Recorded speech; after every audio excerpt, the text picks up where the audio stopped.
Okay.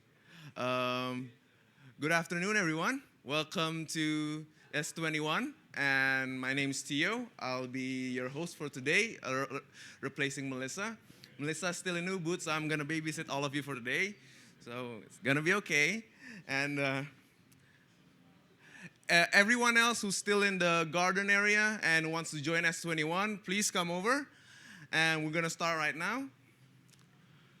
Okay, because everyone's already settled in, well, as settled as you can be, we're gonna start the presentation.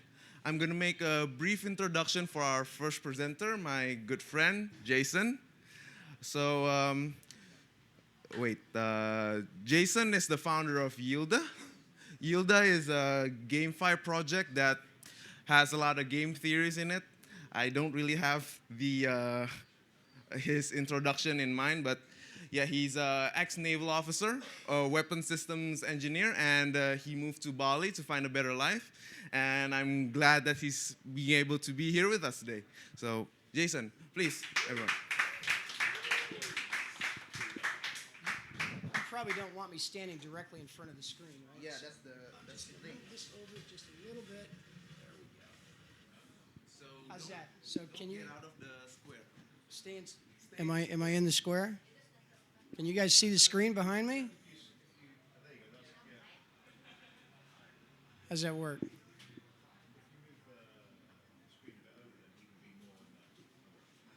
You want to risk it? I don't want to push this thing over. It's locked down. Yeah. There you go. Got it? Keep going, keep going, keep going, keep going, keep going, keep going, keep going, keep going, keep going, keep going, keep going. It's a collaborative effort. If you're new to Bali, this is how it works.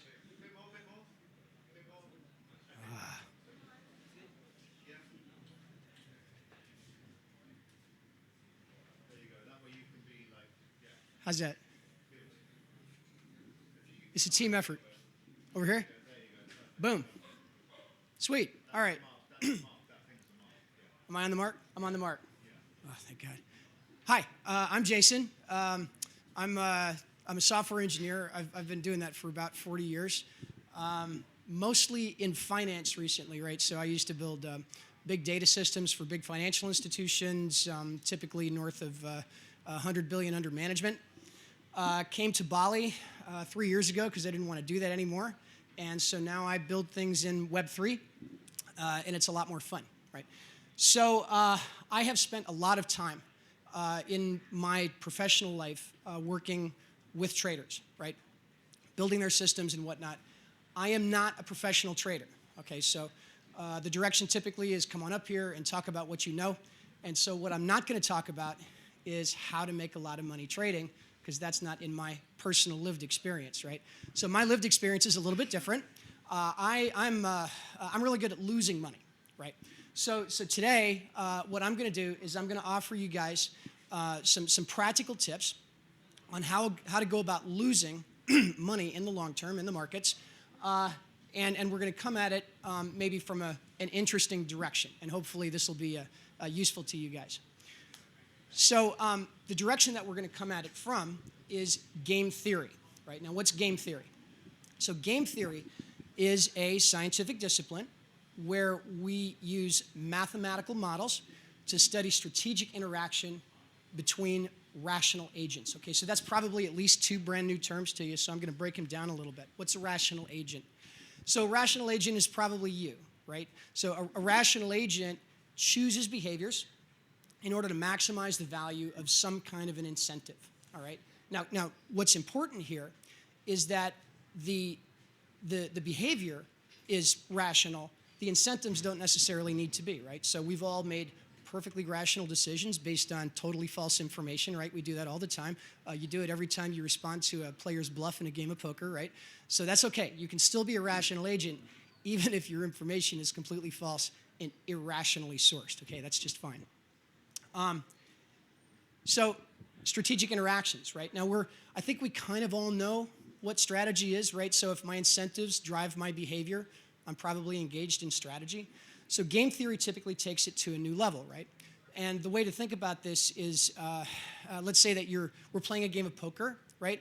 And I'm looking at you and trying to decide whether I want to place a bet or fold my hand. And so whether or not I do that, which one of those I choose, is going to be based on my evaluation of what you've got in your hand, right? Do you have a good hand? Are you bluffing, right? So in that case, your incentives are driving my behavior, right? And that's a difference, sort of a recursive geometry, and that's something that we see in game theory, and that's what makes things really complicated, right? Uh-oh. We have, is there a way to turn off notifications? Let's see. You know how to do this? You know how to turn those off? All right, bear with us for a second, folks. Did you give up? We're not going to do it anymore? Are they off? Okay, good. All right. Okay. All right.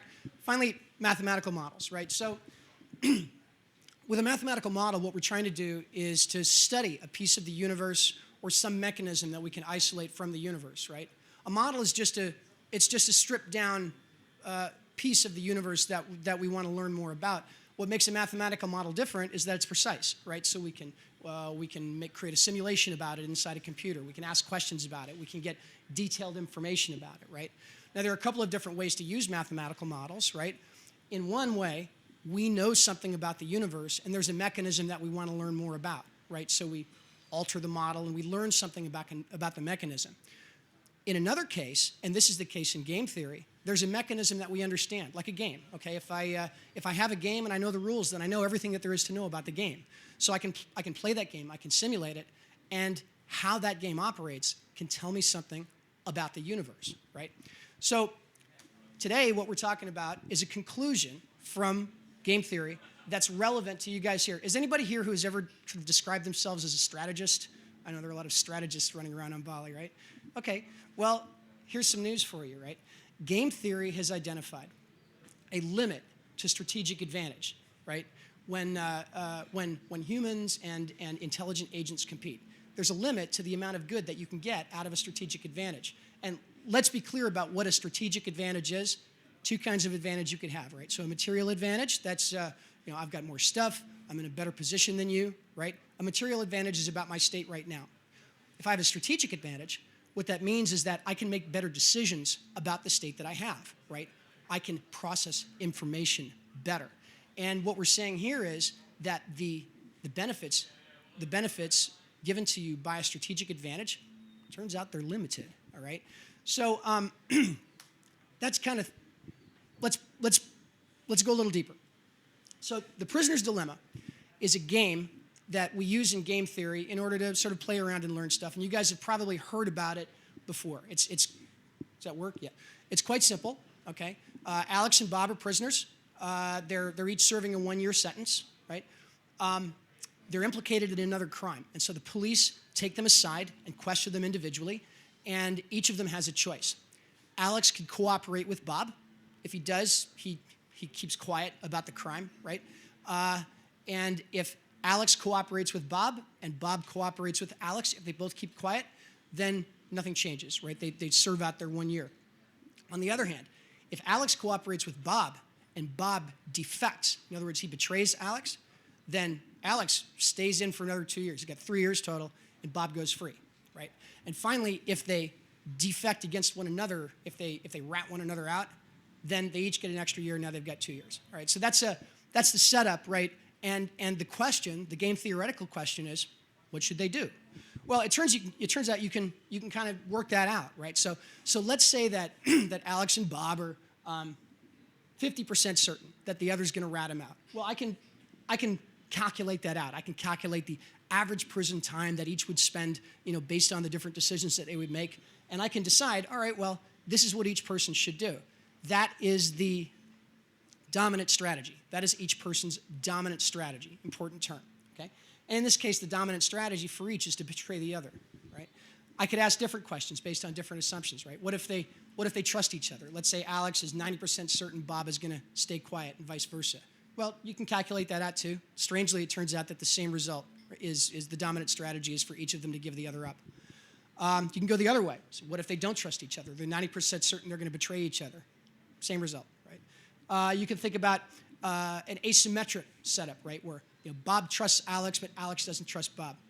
Oddly, same result, right? Either way, they should both give one another up. The point here isn't to know all the ins and outs of dominant strategy inside the prisoner's dilemma.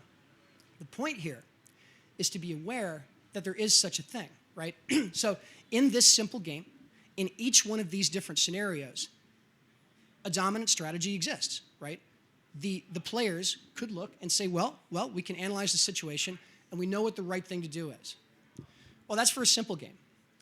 Games in the real world are a little different, right? So let's think about how a game in the real world could be different from something simple like the prisoner's dilemma. Well, for one thing, if you consider, we could probably all agree that the market is kind of a game, right? Well, in the market, you've got millions of players, right? Whereas in the prisoner's dilemma, you've got only 2. So the market is multiplayer, right? Which means that little 2-dimensional grid in the prisoner's dilemma, well, the same grid looking at a financial market would have millions of dimensions. That's different, right? The prisoner's dilemma only runs once, right? But a market, every time the clock ticks, you're making decisions again based on last second's result, right? So a market is iterative. Things change, and that game keeps getting played second by second. Okay, so that's different, right? What about strategy? What's different with strategy? Well, in the classical prisoner's dilemma that we looked at a minute ago, the strategic options were fixed, right? Each person had kind of 2 choices, right? Well, in a real, like in a market, for example, I can think about not only what should I do now, but I can base my decision on what happened 5 minutes ago or 5 weeks ago, right? So strategy in a real game involves state. I have a memory, right? Strategic options. I've only got 2, right, in the prisoner's dilemma. But as things get more complicated, maybe Alex could say, well, I'm going to cooperate 3 times, and then I'm going to defect. Or he might say, I'm going to cooperate as long as Bob cooperates, but as soon as Bob defects, then I'm going to defect forever, right? Both of those are strategies, but they're composite strategies, right? They're composed of much simpler pieces. Now, obviously, you can't do that in the simple prisoner's dilemma, right? So strategic options are expansive as soon as you start thinking about iterations and that sort of a thing. So put all that together, and now let's ask the question, what happens when a game gets just a little bit more complicated? Okay. So let me explain what we're looking at here. The background to this slide is a prisoner's dilemma simulation, okay? But it's a little different from the one that we looked at before. It's multiplayer. Every pixel in that grid is a prisoner's dilemma player, okay? It's also clearly iterative, right? We're playing the game tick by tick, right? We're using the output of one tick to play the next iteration. It's evolutionary. So the strategy taken by each player in this game is a composite of the winning strategies from the players surrounding him in the previous game, right? So these players learn, right? Their strategies are adaptive, okay? Now, so what? What you're looking at here is a 10-second loop, right? So you're seeing the same thing every 10 seconds. So you're going to have to take my word for it that, and by the way, if you download the presentation and click that link, you can reproduce this for yourself, okay? If I were to run this thing on my machine in real time, it's chaotic. It will never repeat, okay? So in fact, here in this slightly more complicated version of the prisoner's dilemma, there is no dominant strategy, none. It doesn't exist, okay? So that's interesting, right? So here now we have this this sort of proposition that we can make, right? That yeah. Is there not like a deviation around a mean, though? No, it's chaotic. It is not random, but it never repeats. And a dominant strategy, let's go back. In this case, if there were a dominant strategy, the whole screen would be one color. Or at least you'd have a repeating pattern. And the truth is you never do. Not ever. Right? Okay. So this leads us to an interesting kind of conclusion, right? In any sufficiently complex game, how complex? Well, more complex than a simple prisoner's dilemma, way less complex than a trading market, right? In any sufficiently complex game, for every winning strategy in any one iteration, there exists a winning counter strategy, right? And you can't wiggle your way off the hook, right? You might say, well, I'm going to take a bunch of simple strategies and put them together into a more complicated strategy and dominate that. No, that's a strategy, right? You might say, well, I'm going to be really smart and I'm going to come up with a way to switch strategies until that's a strategy too, right? You might say, well, I'm going to create an advanced machine learning or artificial intelligence algorithm, or I'm going to use my intuition, my experience, and I'm going to make decisions that way. Great, you've got an implicit strategy, right? They're all strategies, and no matter how you twist on the hook, apparently, in a sufficiently complex game, you can't dominate over time. You can't. The universe won't permit it. Okay, so that's theoretical, right? You might be excused if you were to look at that and go, whatever. That's very academic, right? Okay, fine. So I want you to meet Liv Boré. So Liv Boré is an astrophysicist. She is a former professional poker player, right? She did pretty well for a while. Retired now from the game, right? So a few months ago, this year, Liv sat down with Tim Ferriss and they did an interview on his podcast. And Liv explained to Tim why she quit playing poker professionally. And it's interesting because she's also a game theory enthusiast, right? So she explained it in those terms. So basically what she said was, look, she says, when I started playing professional poker, the training methods for professional poker players were still kind of in their infancy. And if you happened to be, mathematically minded, you had a huge advantage, right? You could go out there and you could dominate the table and you could make a ton of money. But over the decade or so that she played, what she saw was that the training techniques and the tools available to professional poker players to prepare them for the match improved to a point where now, when pro poker players sit around the table, mostly they have access in their heads, not like they're cheating, right? But they have access at any moment to game theoretically optimal strategies. And what she said was, look, when everybody around the table has a game theoretically optimal strategy, in the long run, you just break even. You just break even. In other words, in poker, there is no dominant strategy. Let's try another one. Business.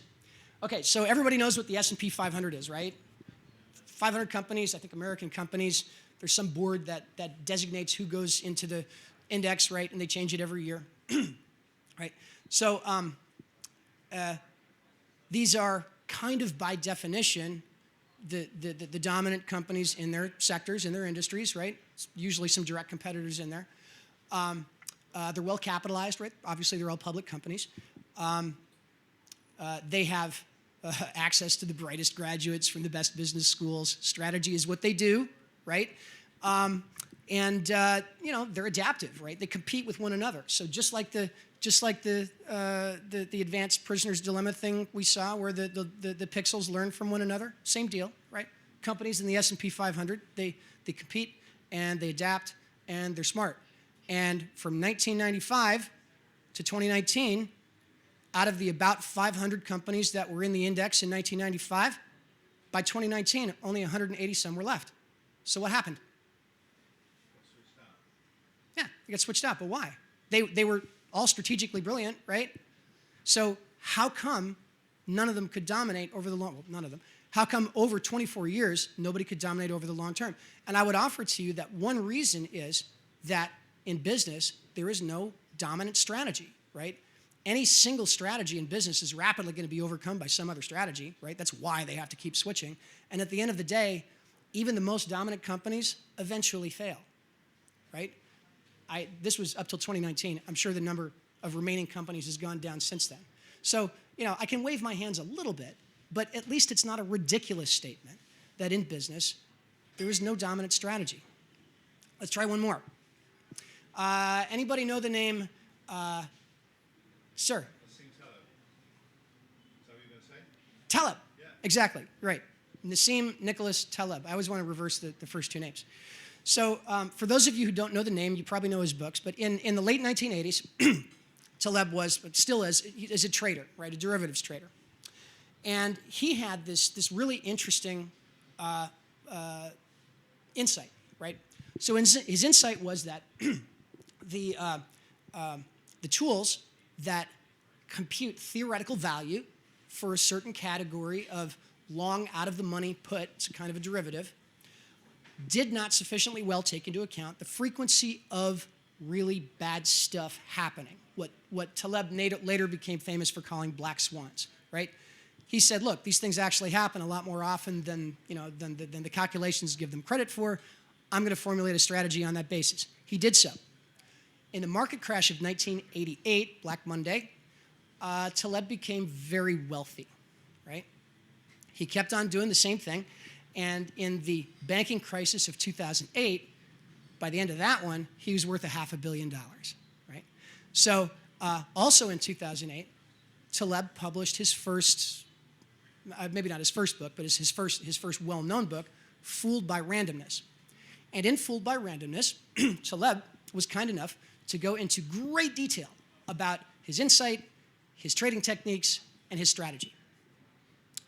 So obviously, there are some strategies based on a deep insight that are more accessible than others, right? And I can tell you from direct personal experience that within several months of the publication of Fooled by Randomness, the simple strategies based on Taleb's insights were no longer profitable. They were gone, right? In fact, even today, if you jump on TradeStation or Thinkorswim or one of those, options platforms, take a look at deep out-of-the-money puts for the SPY, for example, right? And look at the theoretical price of those options and compare it to the actual trading price of those options, which were about the same in Taleb's day. Now, the actual trading price almost all the time is many, many, many times the theoretical price, which is still calculated according to the old rules. Why? Because we all get it, right? Those things are more valuable. Meanwhile, the strategy that Taleb had was not dominant, right? Obviously, because if it were dominant over time, it would still be profitable, and it's not. Sir? Is it that the strategy still holds, but the metrics by which you define it change? Or is the because I actually know Taleb's strategy, which is to basically take like a barbell approach to investing where you have the majority. That's his portfolio management strategy. Right. So what I'm talking about is specifically his strategy around, call it the black swan strategy. Yeah. Right? The idea being that a long out-of-the-money put should be valued higher than Black-Scholes actually values it via theoretical value, because the models assume a normal distribution of unusual events when in fact their distribution is far higher than normal. So right. What we would call a 9 or 10 sigma event actually happens every at 4 or 5 sigmas. Right? That's the difference. That's why the what he considered to be the correct price of an option was much higher than the theoretical price, and now they trade at about what that correct price would have been.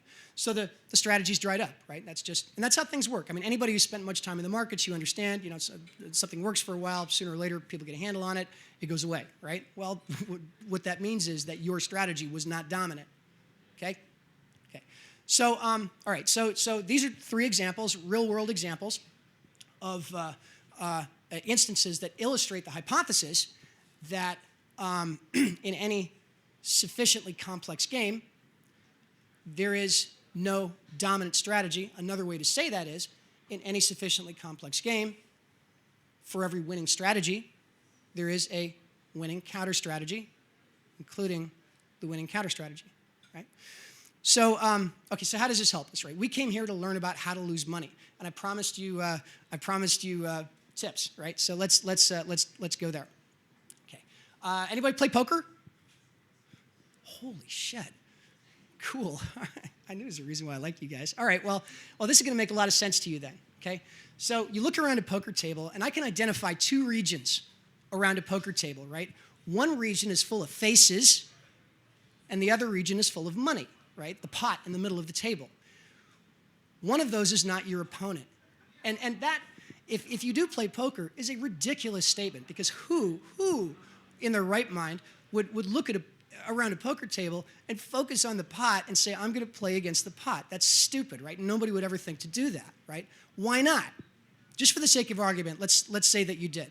Why wouldn't you want to do that? Well, I mean, for one thing, the pot doesn't contain all the information, right? If I'm looking at the pot, I can't see your cards. I can't see your face. I can't see you sweat, right? I don't know how much money you have in front of you. So there's information in front of the players that's not in the pot, right? How about this? The pot is an aggregate, right?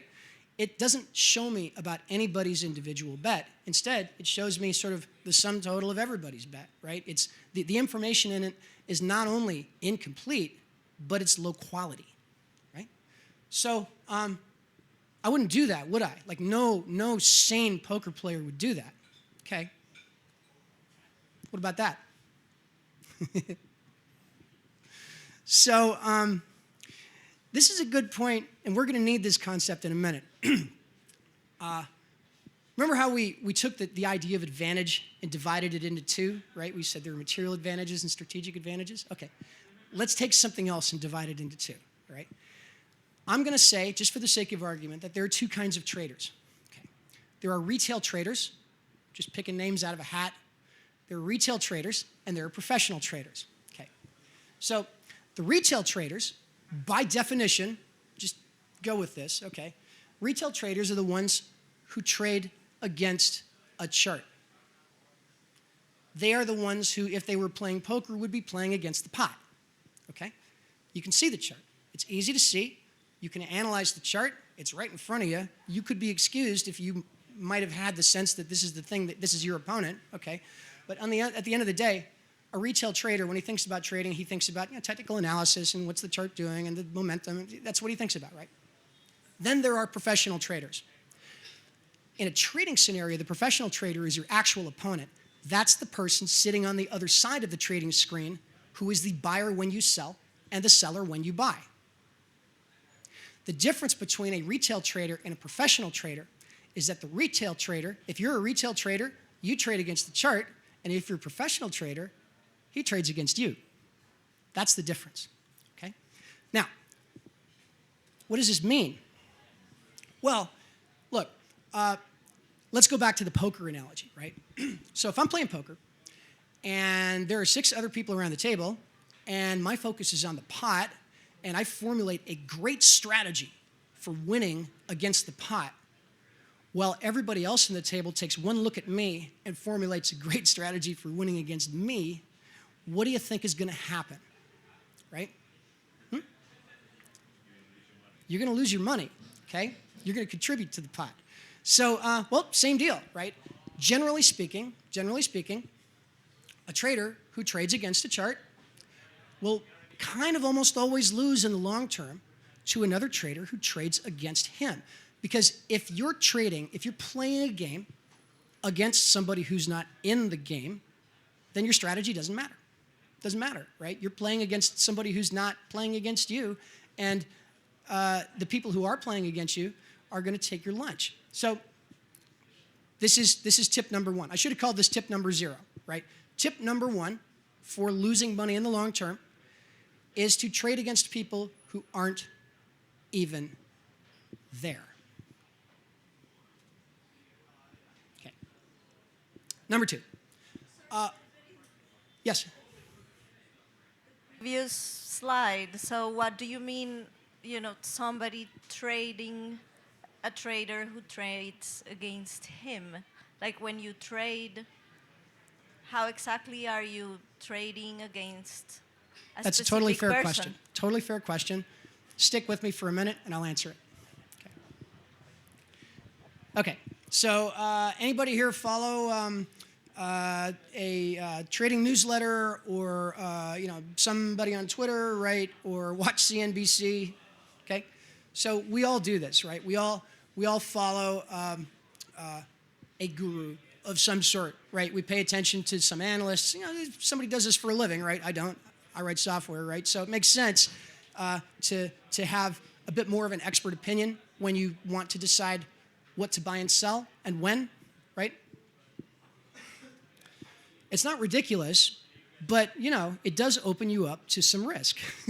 Okay? So remember this idea that in any sufficiently complex game, for every winning strategy, there is a winning counter strategy.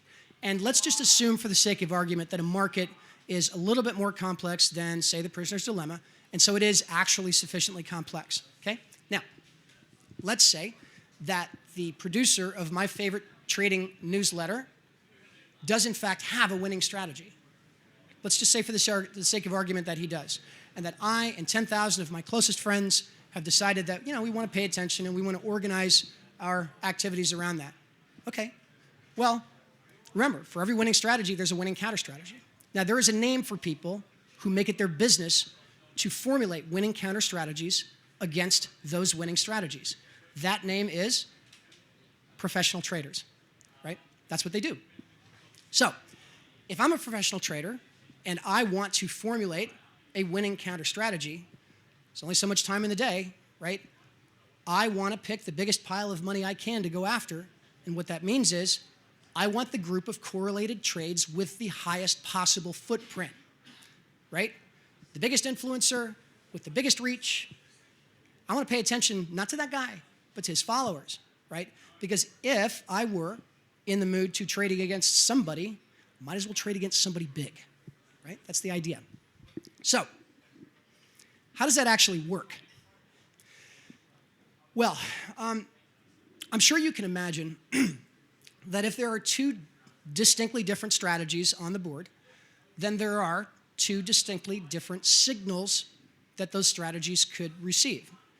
I might receive a signal that means one thing in one strategy, but something different in another strategy, right? So, a retail trader, and again, this is by definition, okay? We don't mean retail and professional, meaning a professional is the guy who earns his living trading. A lot of people do that.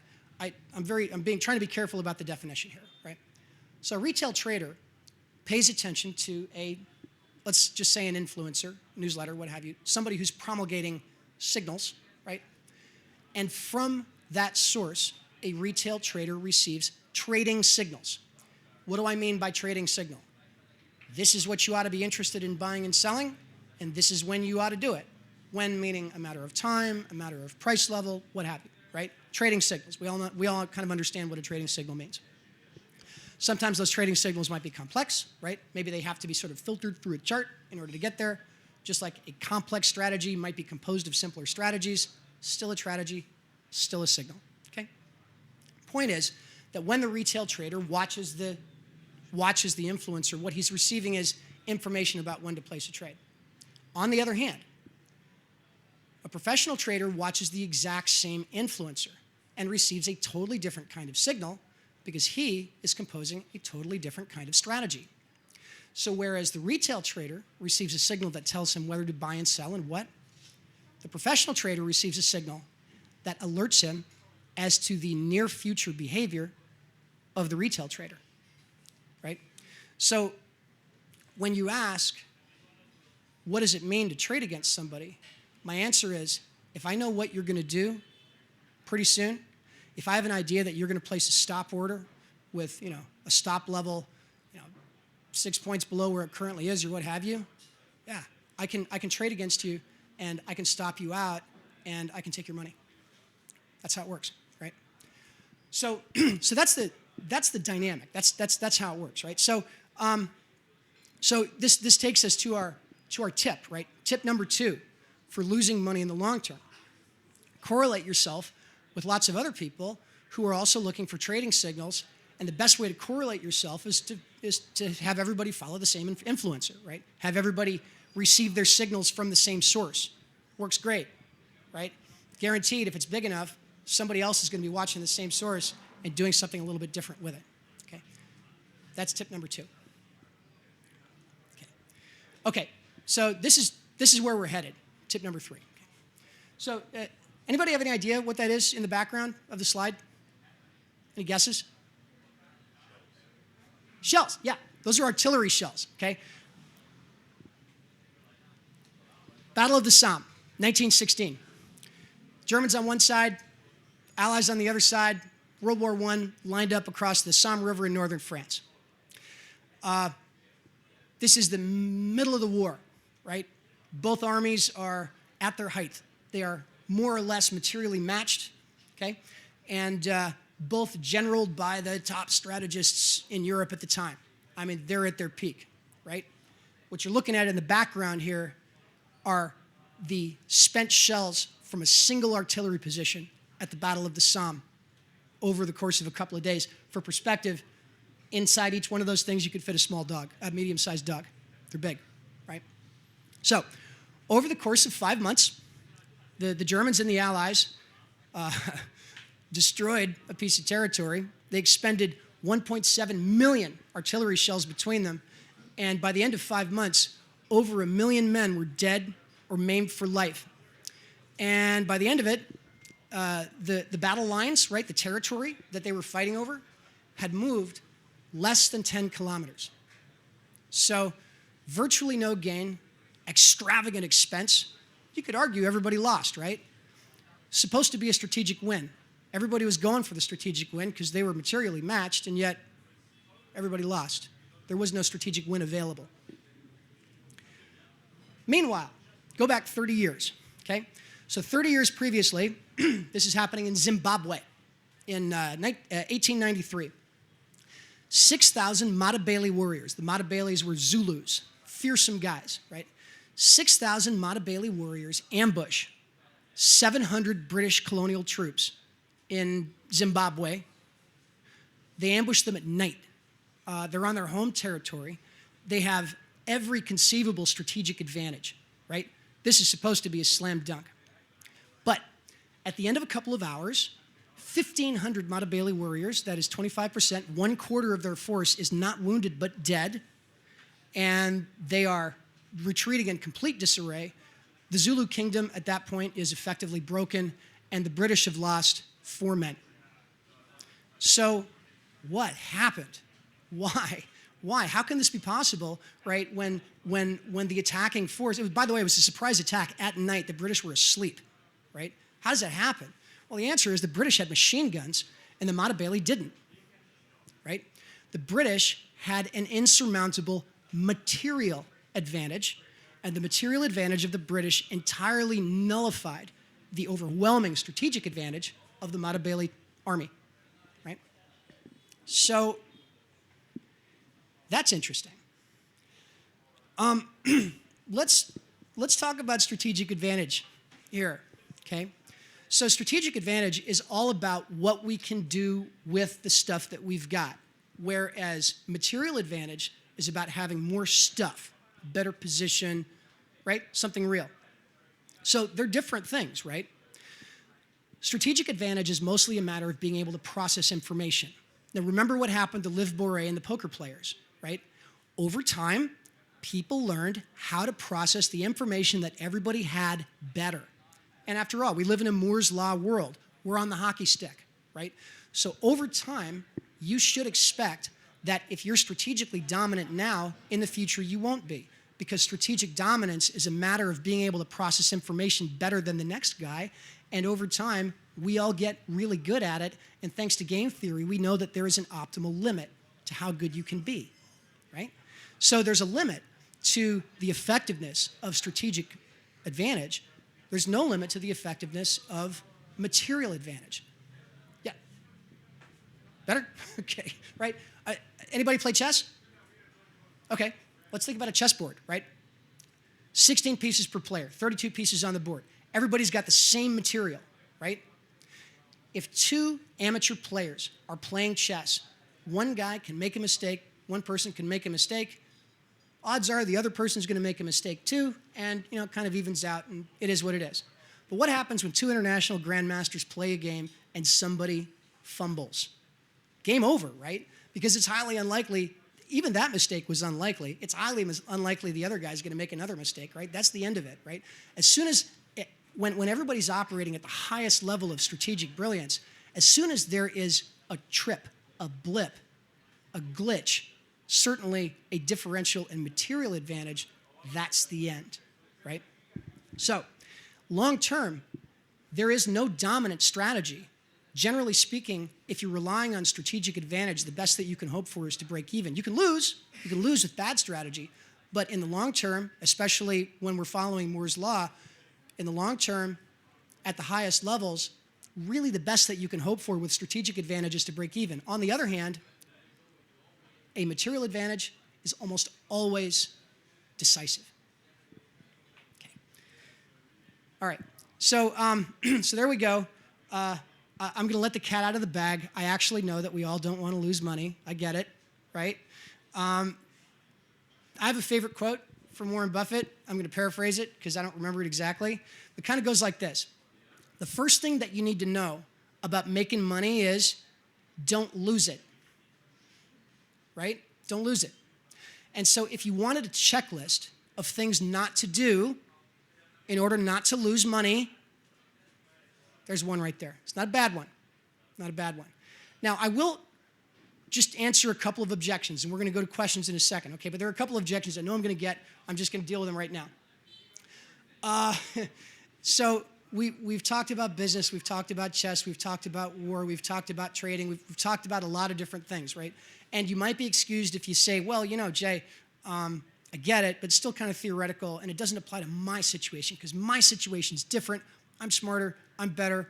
I got this strategy thing. I got AI. I got machine learning and all the rest of it, right?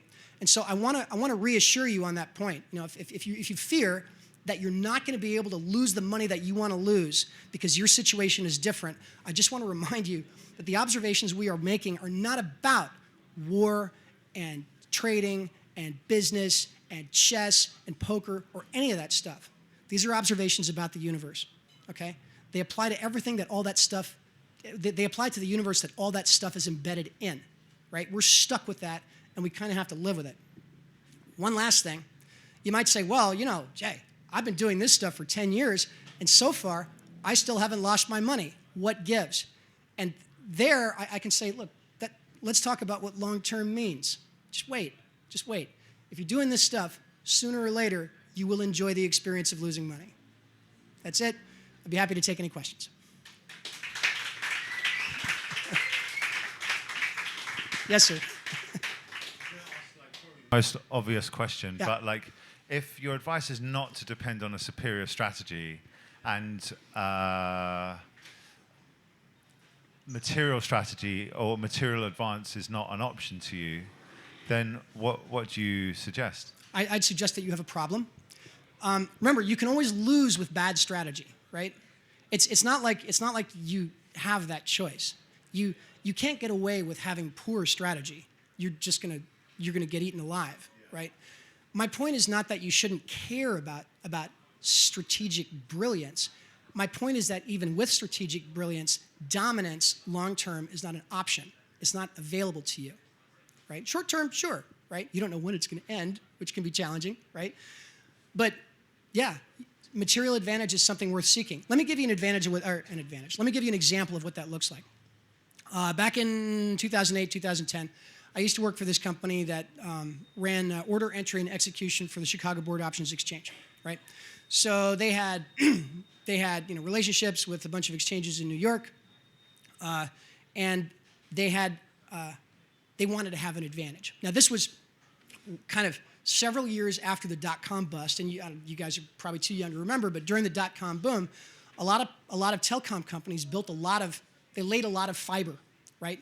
So there was a lot of fiber capacity out there that just was not yet all being used. And so what these guys did was they leased a fiber line between Chicago and New York that only they had access to. And because they had sort of untrammeled, very, very wide bandwidth, they were able to get a several millisecond speed advantage in order entry and in data receipt from the East Coast over all of their competitors. And in high-frequency trading, being a couple of milliseconds ahead of the competition is dominant, okay? That's a material advantage, right?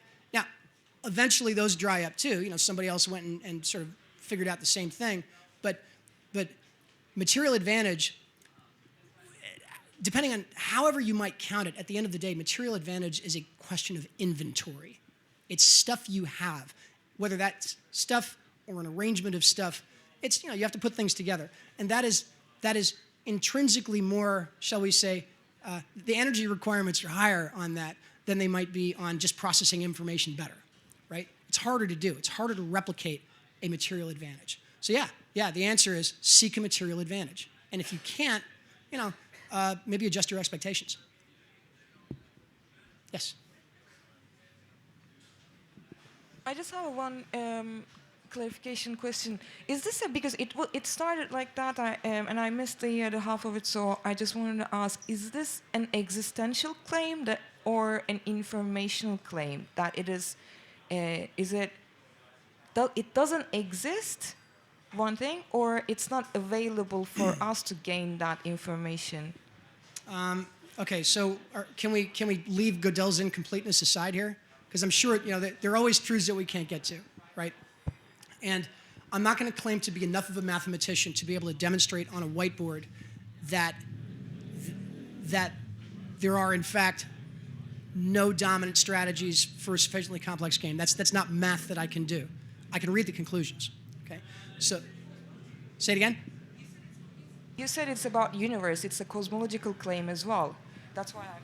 Well, okay. What do I mean when I say it's about the universe? What I mean is that the universe also, the universe that we live in also governs rules of logic, right? Like things seem to operate in a certain way, and the universe would have to be very, very different in order for things to operate differently, right?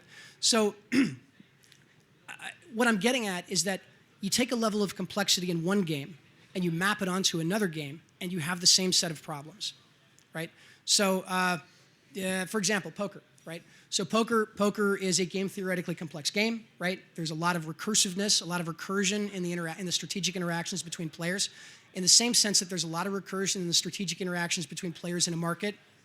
Less, obviously, but it's of the same kind, right? And you have a lot of the same problems, right? So one thing that certainly seems to be true is that the constraints on the effectiveness of strategic advantage do not grow less as complexity increases. They grow more, right? So here we have a market that is certainly more complex than any poker game that you'd ever want to imagine, right?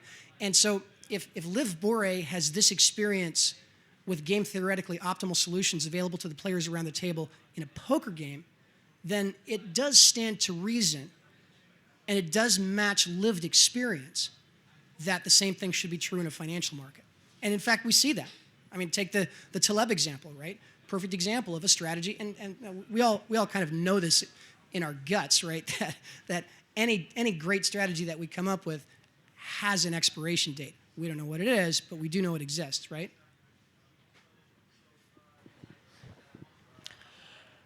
I wanted to have a little bit more information about your definition of a dominant strategy. Because what you call a dominant strategy is basically a strategy that enables you to have something like, how do you say that, an edge to your opponent.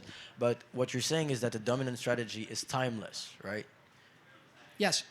Yeah, so basically, if the dominant strategy is timeless, all the other strategies, yes, definitely, they will have an expiration date, which is like something that is conceptual, like strategical, or something that is material. Okay.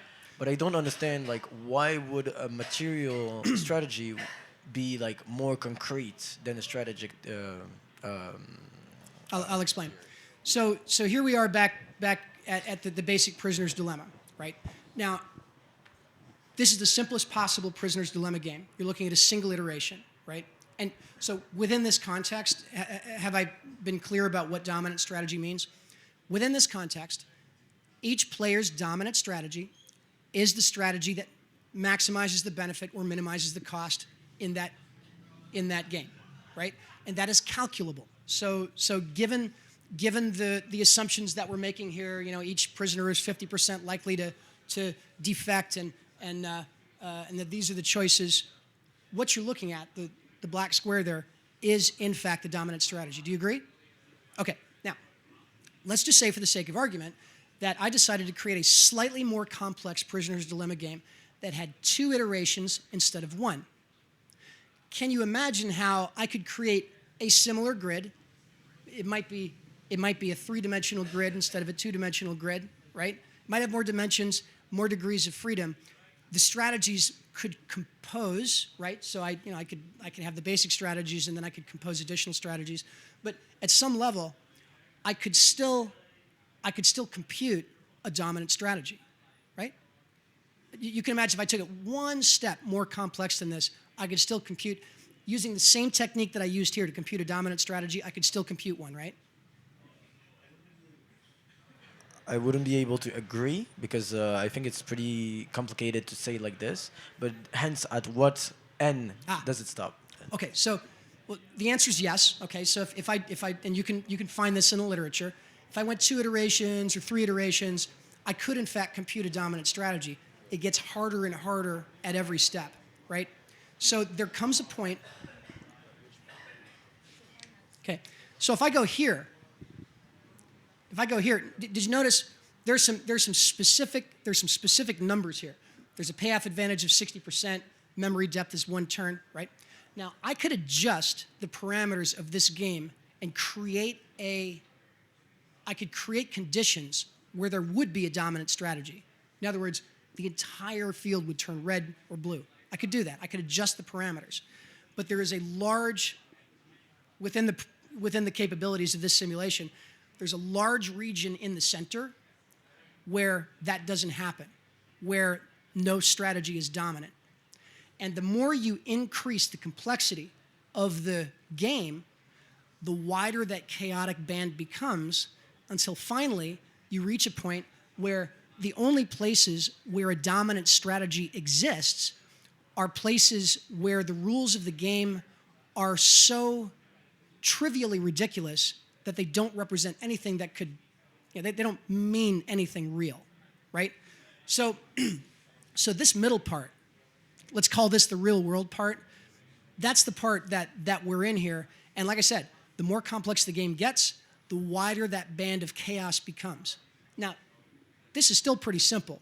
Add millions of dimensions for millions of players in a market. Add, basically infinite memory, to the number of iterations available in terms of formulating strategy and stuff. And it's probably impossible to prove analytically. We've had that conversation, right?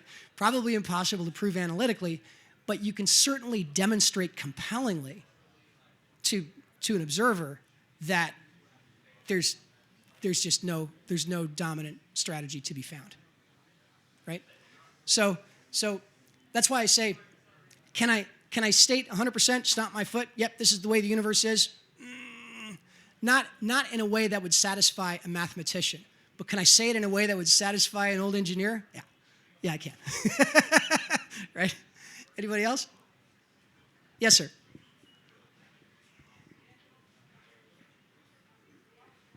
First of all, truly amazing talk, Jason. I Thank mean, you. to be honest, I came here thinking you were going to talk about Yielda, and I came to show support, and was pleasantly surprised, man. Holy fuck. Thank you. So, yeah, great talk, and congratulations once again. My curiosity is, thinking I came here to talk about Yielda is like, first of all, why did you do this? How did you come up with this presentation, and how does it relate to like what you're actually doing? Thank you for giving me an opening. I appreciate that. Really, I'm going to turn it on its head. The question you should, for those of you who don't know, Yielda is a Web3 game. I launched it on testnets 3 months ago. It is a sort of a trading style game that pits people against one another in trading-like scenarios. Basically, you're rugging your friends under complete transparency, right? So it's how can I accomplish that? So why would I build that? And the answer to that question is because I'm really interested in this, right? I took a look many months ago. I was approached by some people who I think many of us know, right? They handed me a pilfered GitHub private repo, and they said, please build this for us. And when I took a look at it, I realized, oh, that's a big old Ponzi scheme. It was a yield farming scam. I'm not going to do that. But it got my creative juices flowing, and I thought, that's really interesting. I mean, what is a Ponzi scheme exactly? And I started thinking about, well, what really makes a Ponzi scheme is the fact that you're playing by one set of rules, you think you are, but the actual rules of the game are different. And so I started to wonder, well, what would something like a Ponzi scheme look like if everybody knew what it was and still played? And I'm fortunate to live on Bali. I can kind of do what I want. I'm not going to starve tomorrow, right? And so I spent a few weeks writing simulations and just trying to answer this just really interesting question for myself. And the answer turned out to be utter chaos. It looks just like a trading screen. And I'm like, wow, I'm going to write a game. And so I did, right? So Cosmo, to answer your question, this stuff was already floating around in my head. It's been floating around in my head for a long time. And I initially signed on to talk about Yielda, right? But the more I dug into it, the more I realized that I talk about Yielda all day long, but I don't often get to put all these ideas together in one place. And so I thought if I had an advantage to get up in front of a bunch of really smart people like this and half an hour to really dig deep, I wanted to dig deep into this. So here we are. Amazing, amazing. Really, really Yeah. amazing, and really, everybody give it Thank up you. for Thank you. Jason. Great choice. Thank you for enlightening us. You're welcome. One last thing. We're going to there's a link to this. And inside the presentation are some links that might be interesting because I know there's some devs out there. Like on this page, I don't know if you can see. You click that link, it'll take you to a site where you can download the software that produces this simulation, and you can actually play around and do this stuff yourself. So we'll make the the presentation available, and you can do what you like with it. So it's all yours. All right.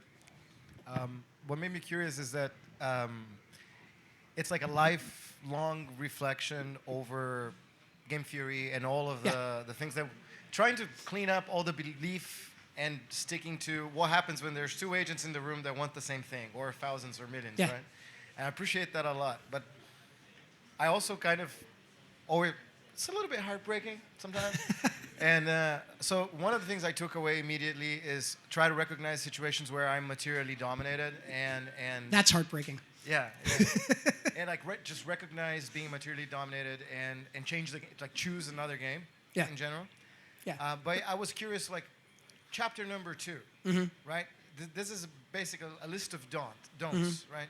So where do you take it from here? How do you apply? How have you been applying this?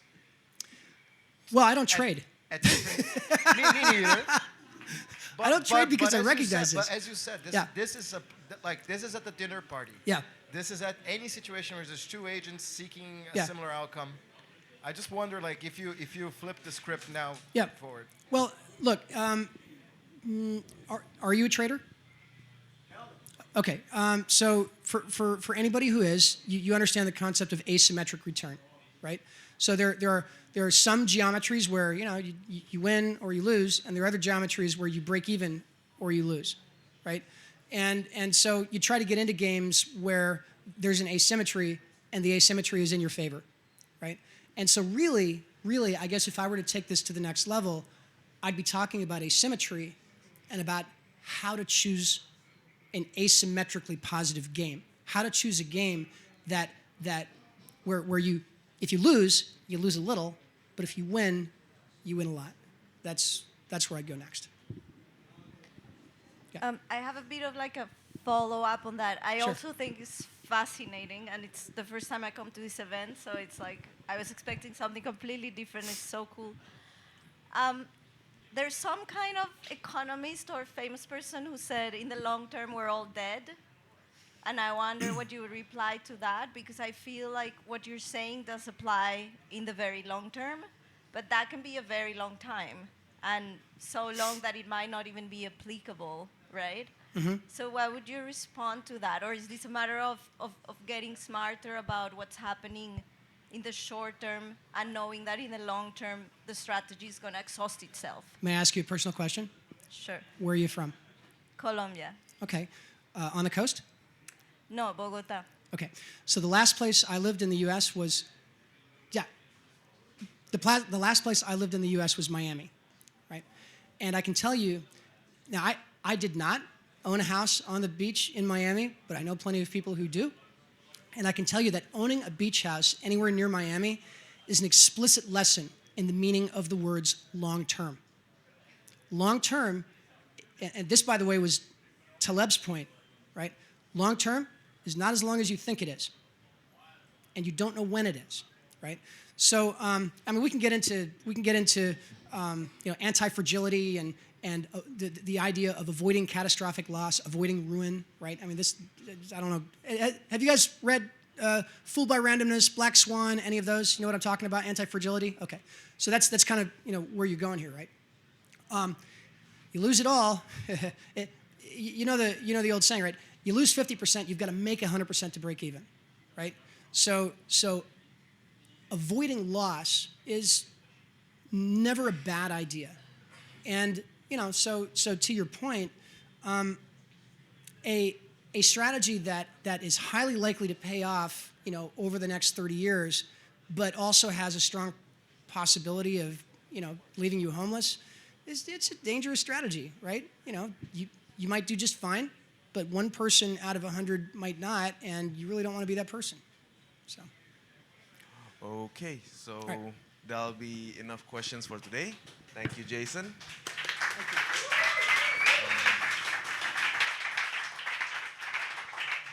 We're gonna have a short break. If any one of you wants to order anything, there's a Tropical Nomad staff back there that can take your order. And we're gonna have a short break. And Bradley, we're gonna prepare for your presentation. Okay, we'll see you in like 4 minutes, everyone. Let's see you.